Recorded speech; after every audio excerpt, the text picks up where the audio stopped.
Single dad found a dying female cop. What happened next shocked the entire police force. He could have kept driving.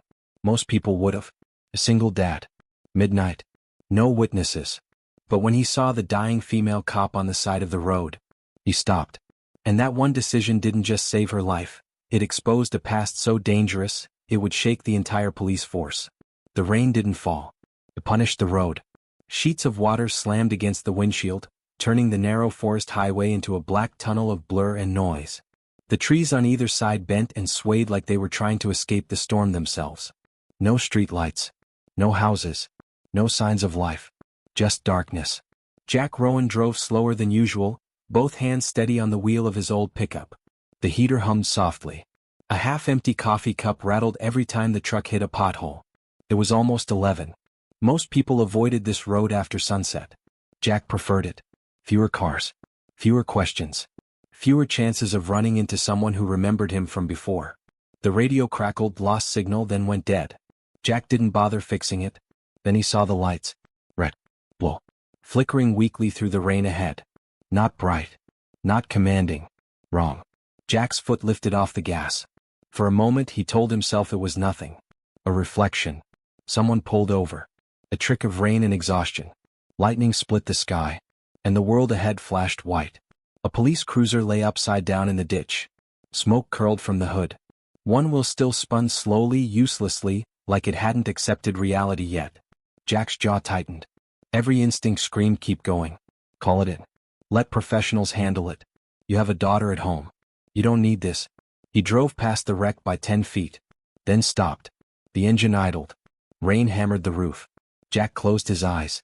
Don't, he muttered to himself. But his hand was already on the door handle. The smell hit him first. Gasoline, burnt rubber, something metallic and coppery that turned his stomach.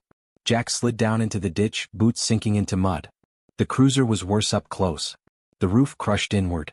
Glass scattered like ice across the ground. Blood streaked the doorframe. And then he saw her. She lay half outside the driver's side, rain washing her face pale. Her uniform was torn. Her vest soaked dark. One arm was pinned beneath her at an angle that made Jack's chest tighten. She was breathing. Barely.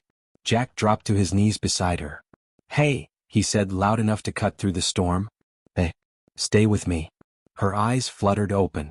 Brown. Focused for half a second. Then slipping. She tried to speak. Failed. Swallowed. Tried again. Back up, she whispered. They're not coming.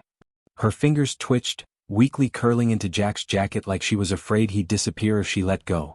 Jack looked down at her wound. It, bleeding fast. Ugly. Fatal if no one intervened. Rain washed the blood away as quickly as it spilled, but Jack could still see it. The way her breathing hitched, the way her skin was already losing warmth. Time was running out. He checked his phone. No signal. Of course. Jack exhaled slowly, forcing his pulse down.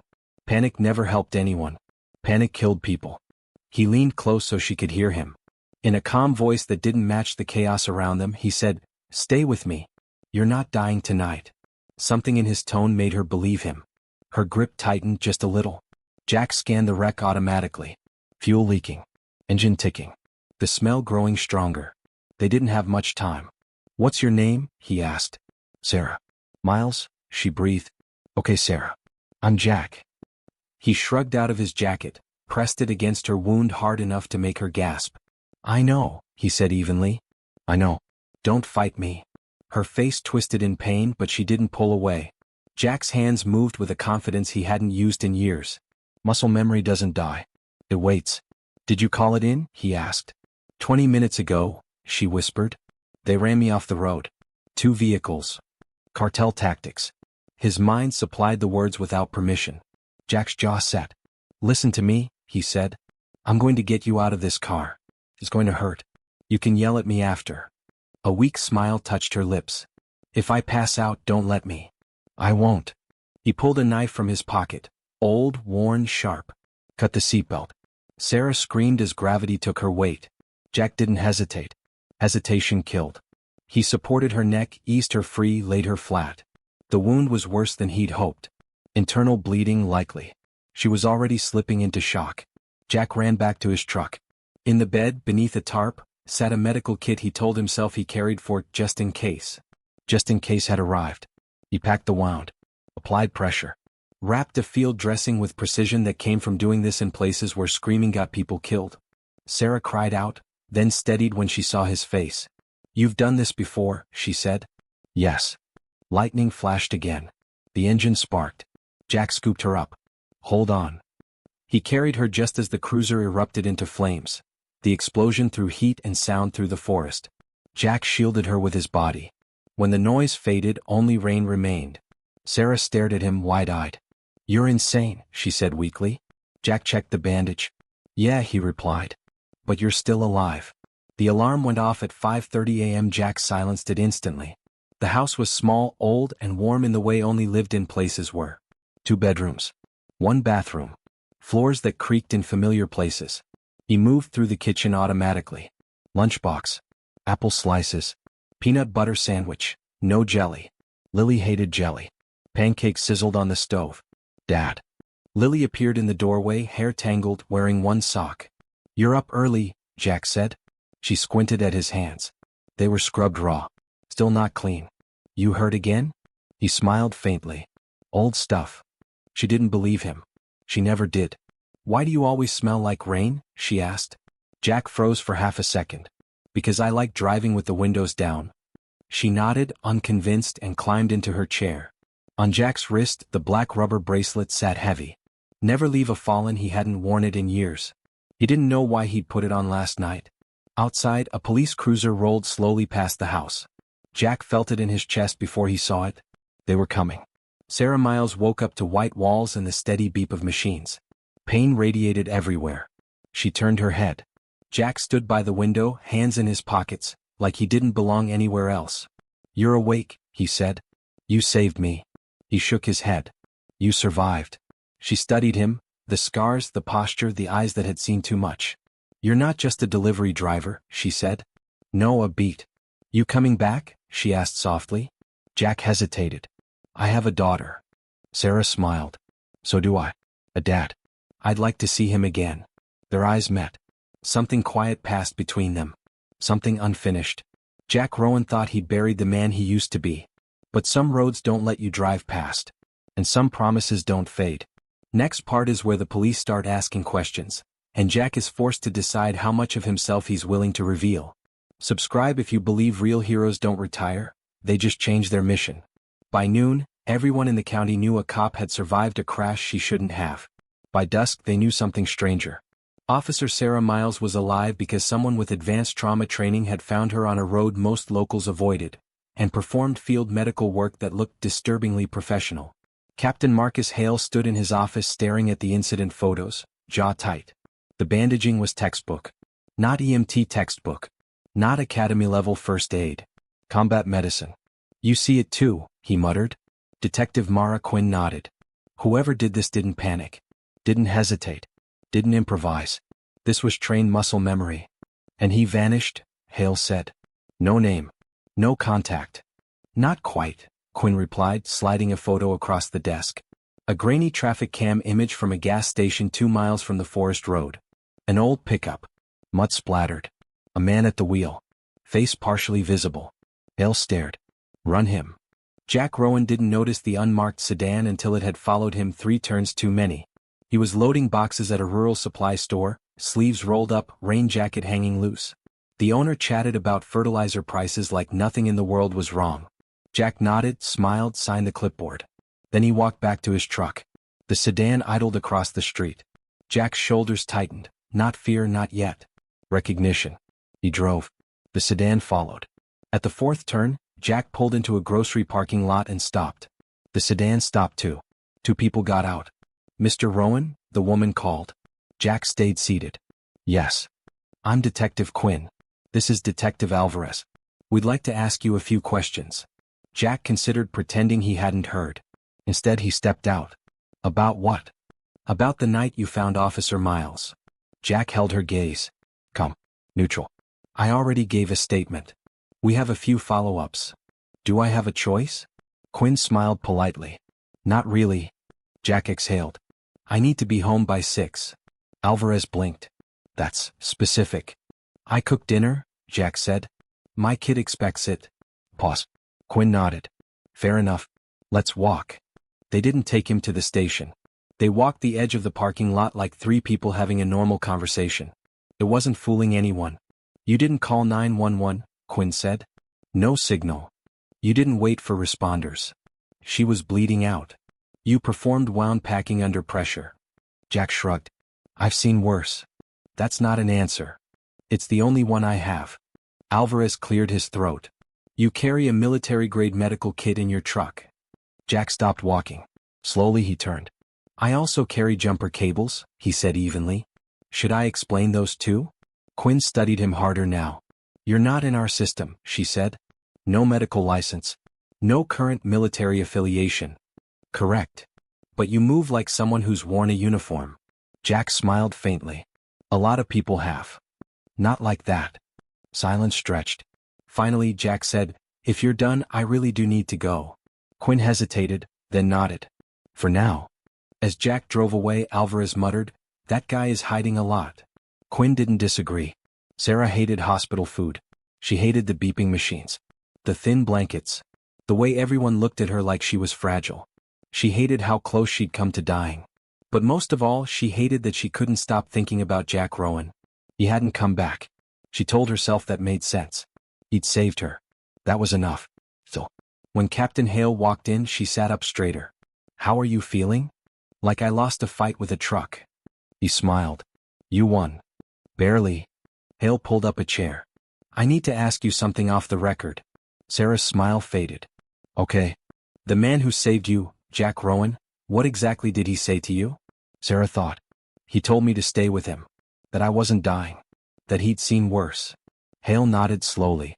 Did he seem nervous? She shook her head. No. He was calm. Almost annoyingly calm. Like this wasn't his first time. No, she said softly. Like it was muscle memory. Hale leaned back.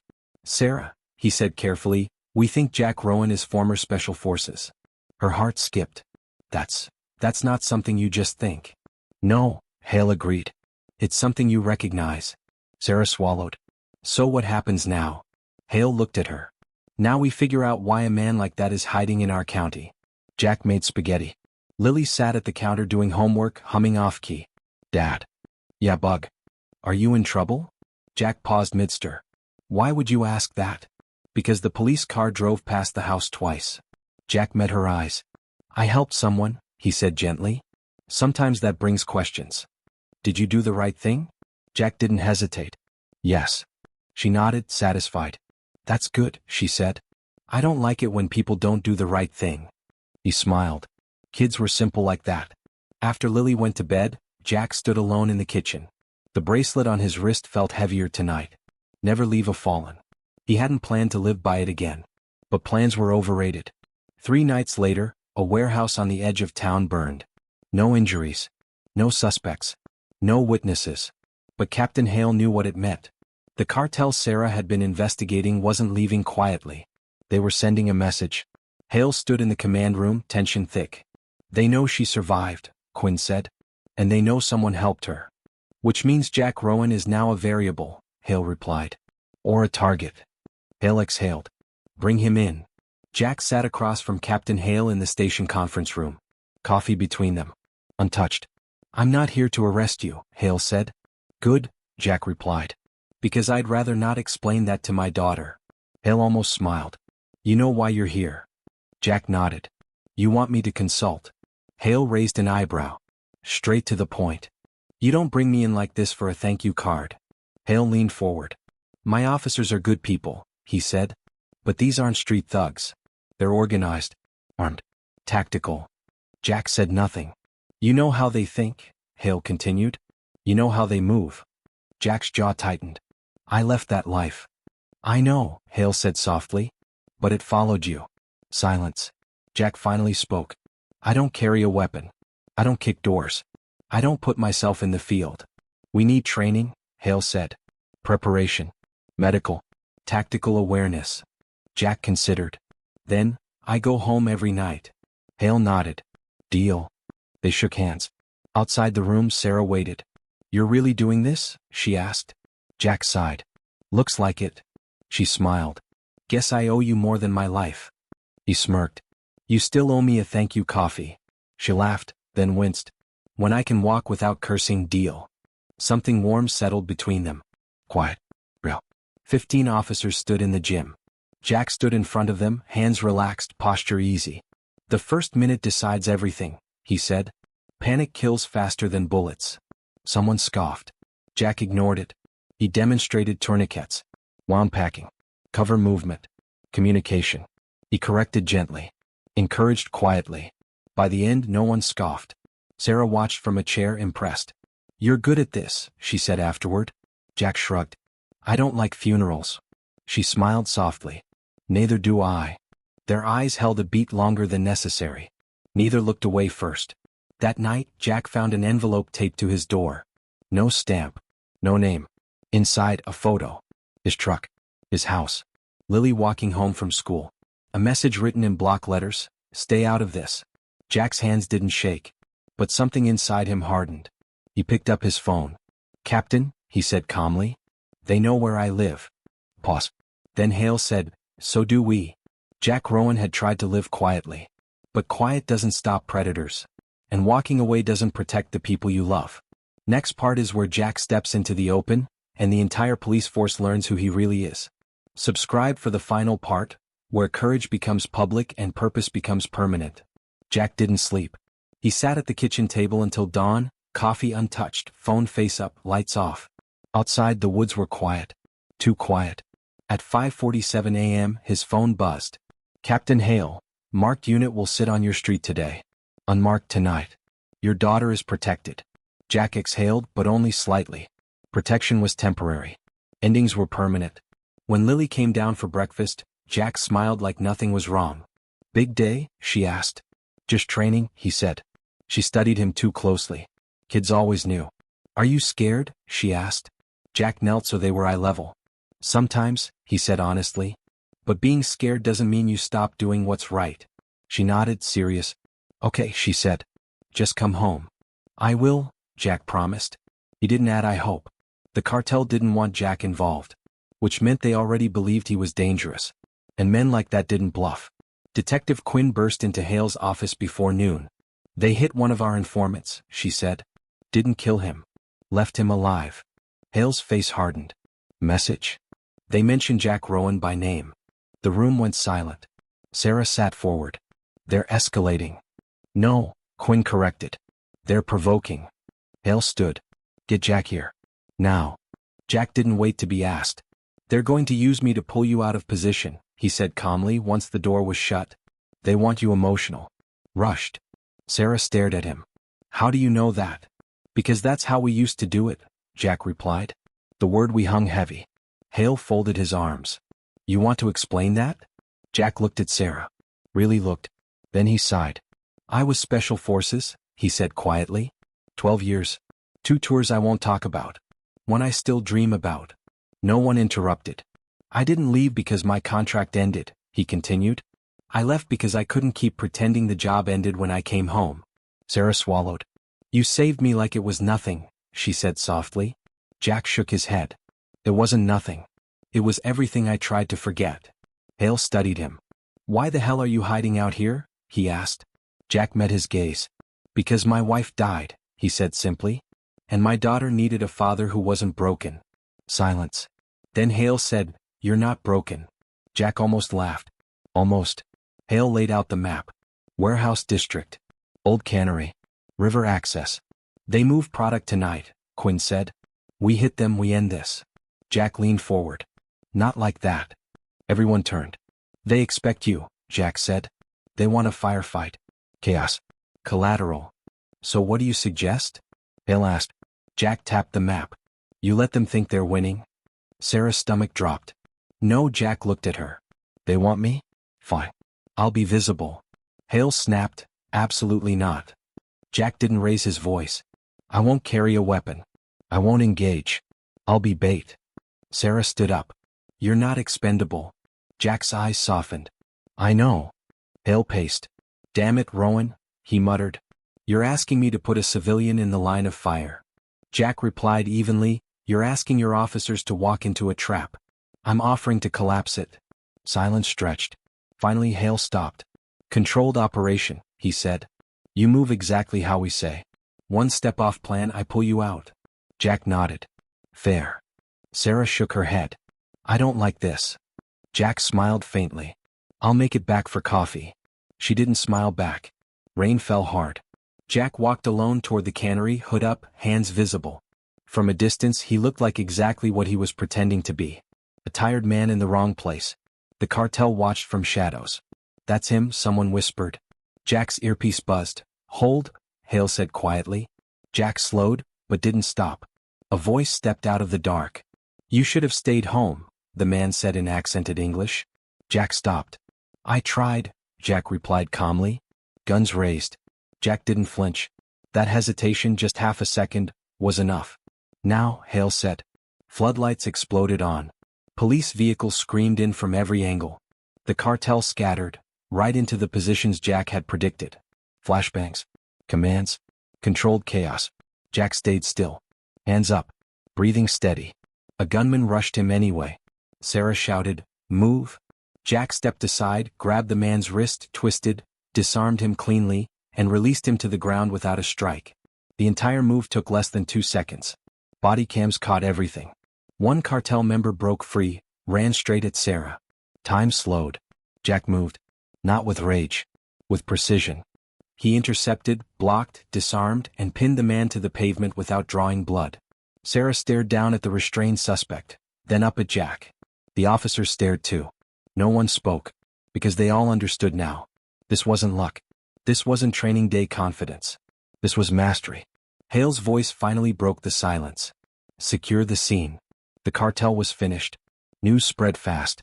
Local dad helps police take down cartel cell, former soldier saves officer. Again Jack didn't watch the news. He sat on his porch that night waiting. A police cruiser stopped. Then another. Then a third. Hale stepped out, followed by Quinn and Sarah. Hale removed his hat. "Jack Rowan," he said formally, "on behalf of this department, thank you." Jack nodded. "Just did what was needed." Hale hesitated. "You know you could have stayed hidden," he said. "No one would have known." Jack looked at his house. At the light glowing in Lily's room. "I know," he said. Sarah stepped forward. "You didn't just save me," she said quietly. "You reminded us why we do this." She held out a coffee cup. "Still owe you," she added. Jack smiled, fully this time. Weeks passed. Life didn't go back to normal. It went forward. Jack continued training officers, officially this time. Not as a ghost. As a mentor. Lily bragged at school. "My dad teaches the police," she said proudly. Jack cringed every time. Sarah healed fully. They walked sometimes. Talked quietly. No rush. No pretending. One evening she asked, "Do you ever wish you hadn't stepped in?" Jack thought about it. "No," he said. "I wish I'd believed sooner that being strong didn't mean being alone." She smiled. "So, coffee?" He laughed. "Yeah, coffee." At the next department briefing, Hale addressed the room. "Some heroes don't wear badges," he said. "Some wear backpacks and make dinner at 6. The room chuckled. Jack stood at the back, uncomfortable. Hale continued, "But courage doesn't belong to uniforms. It belongs to people who show up." Eyes turned to Jack. Applause followed. Jack didn't bow. He didn't salute. He just nodded once. That was enough. That night, Jack tucked Lily into bed. "Dad?" she asked. "Yes, Bug. You save the police, right?" Jack smiled. "They save themselves." She yawned. "I like it better when you're home." "So do I," he said. Lights off. Door closed. Jack stood in the hallway, breathing in the quiet. He wasn't hiding anymore. He wasn't running. He was just a father who did the right thing and came home. The end.